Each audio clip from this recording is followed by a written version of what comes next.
Hi everyone, I'm the Reluctant Reviewer and I'm going to review a Barbie for you. Her name is Magic Moves Barbie. What, you've never heard of her? Or maybe you have, then I know really how old you are. This is a doll that came out in 1985 and she was a birthday present for me, so I'm going to review her just like any other doll review that I would do. So let me open her up and then I'll show her to you.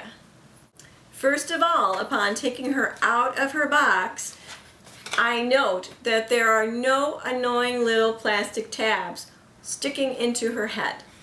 This is a good thing.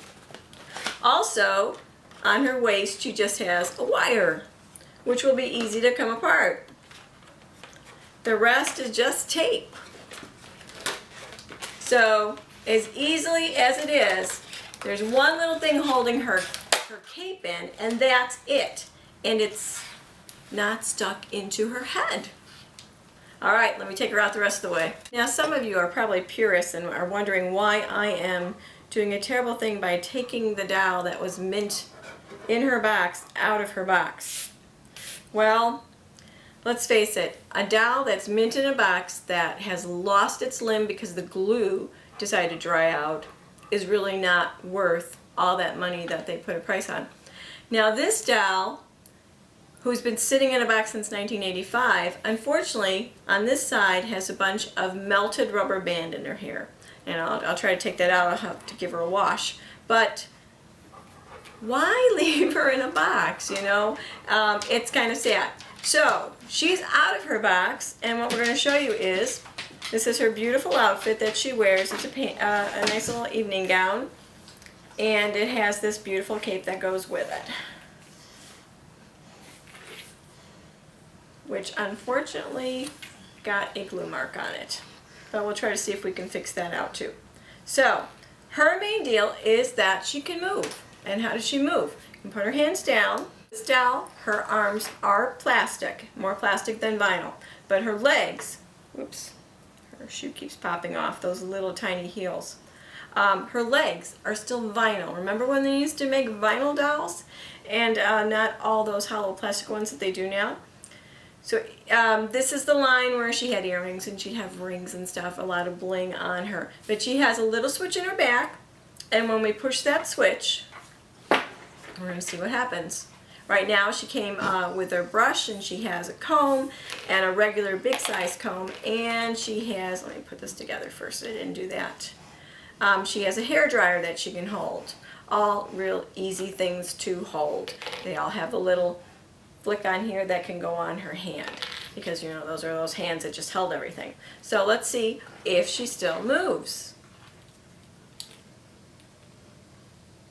Oh, if I put her hands a little bit closer, she would have really gotten right to that hair. Now her hands go that far, and, oh, no, darling, don't mess up your hair. There we go. Now she's combing her own hair.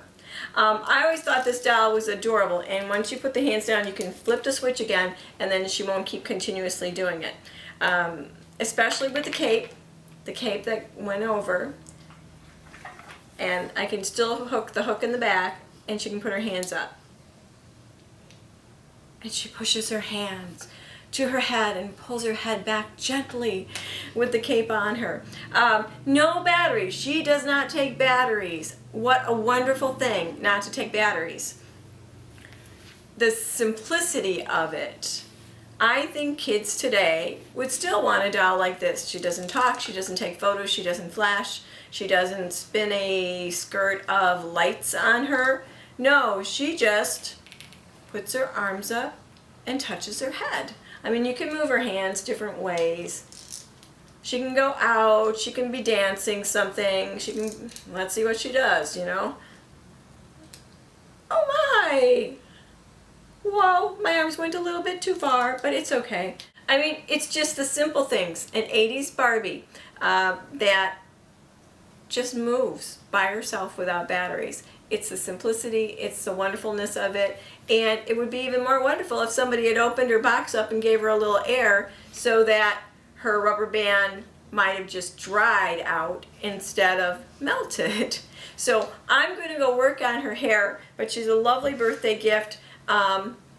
go out there and buy an old doll and save it from its box, okay?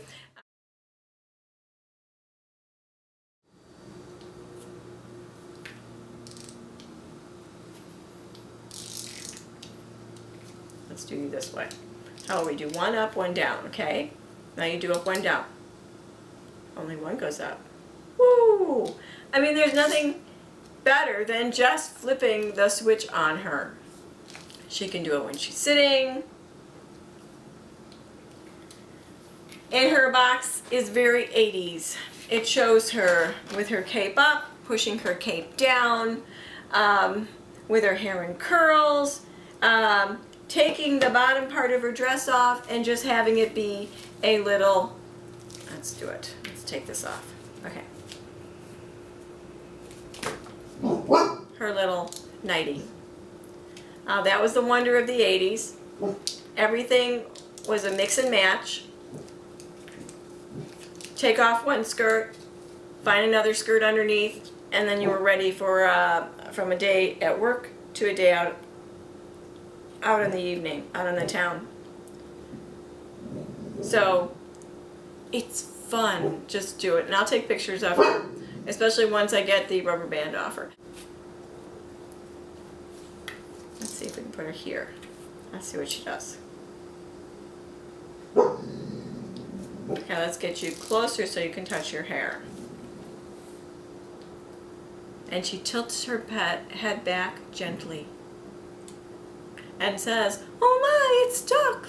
But like I said, there's nothing stuck in her head. No more dolls with this pointy thing that little kids don't like to play with. They're like, oh, there's something sharp there, there's something sharp there. If they're going to put something in there that's going to be sharp when you cut it off, at least give us the option of a way to pull it out better without having to use a tweezer and pull out her hair. Oh, forgot. She also comes with, of course, her instruction book, but we know how to do it. And with a portfolio bag in cardboard, and some beautiful illustrations of Barbie modeling that we can put in that portfolio book. And of course our really rad fashion book that has lots of cool things and lots of very 80s looks in it with lots of shoulder pad looks. But she's a fun doll, and I finally got one. I have another one that I got, and I'm not going to do that review yet, but I will hope to see you in a little while, and then we'll do a second review because the 80s are back.